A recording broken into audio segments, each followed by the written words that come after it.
我相信你抱持着这个疑问很久了，那就是软体跟程式，它们两者到底有什么差异呢？大家好，我是 Tyler。今天呢，我想要来浅聊一下我对于这两个概念它的一些细节定义还有看法。这对于你今天想要从事软体工程，或者是想要写程式来作为你的一个敲门砖的人，你都需要很注意听这一个分享。因为我认为在学习的过程当中，如果你并不清楚这两者的差别，你很有可能就会陷入一些误区。首先我要先问你一个问题，就是你会把你桌面上，无论是手机桌面或者是电脑桌面，你会把桌面上的那一些东东叫做软体还是程式呢？我们常常说，你下载那个软体，你下载那个软体，可能是社群软体，可能是游戏软体，又可能是文书软体，对不对？你会发现我们不会称这些东西叫做程式。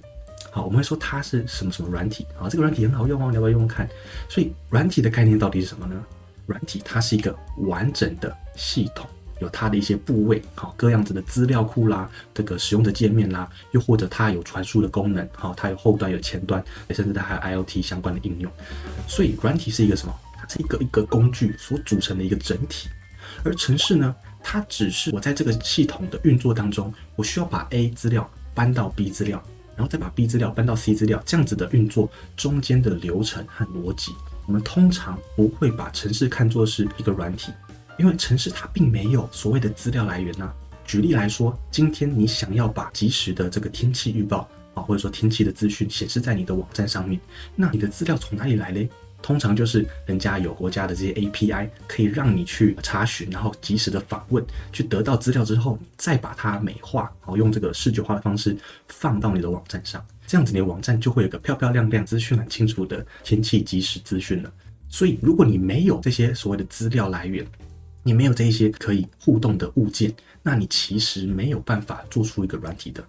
又举例来说，假设今天用的是一个社群软体，社群软体最基本的功能就是一个登录的功能。电脑或者说后面的伺服器是如何知道我是这个人呢？它一定是去一个叫做资料库的地方进行所谓的 query。query 就是检索、询问、访问，去找到某一笔跟我所输入的账号密码相同的资料。这个过程当中，它需要一个资料库，但是这些资料它不能暂存在你的 server 里面，它一定要有个后面的硬体的资源来存放这么大量的资料，然后才能够在你登录的这个动作呢，去存取资料库来验证你的身份。所以资料库这个功能，它本身是软体的一部分。资料库里面的资料快速然后有效率的找出来，这件事情谁做的呢？是程式，也就是我们写的程式的这些 code 执行下来之后去得到的这个资讯。所以程式跟软体是一个大包小的概念。这个概念就让我想到在 design pattern 里面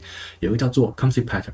就是资料夹跟档案它们之间到底有什么关系呢？你可以说资料夹 folder 是一个档案，但是你又可以说资料夹它可以去储存多个档案，对不对？所以它是一种大肠包小肠的感觉，就是资料夹它明明自己也是一个档案，但是它却可以去包含别人，然后另外一个资料夹又可以包含这个资料夹，变成双层的资料夹。这其实就是软体跟程式的概念。程式呢是在电脑当中的一份档案，你写程式码写完之后呢，会被编译器 compiler 去转换成二进制的档案，也就是常常看到的 standalone execution 档案。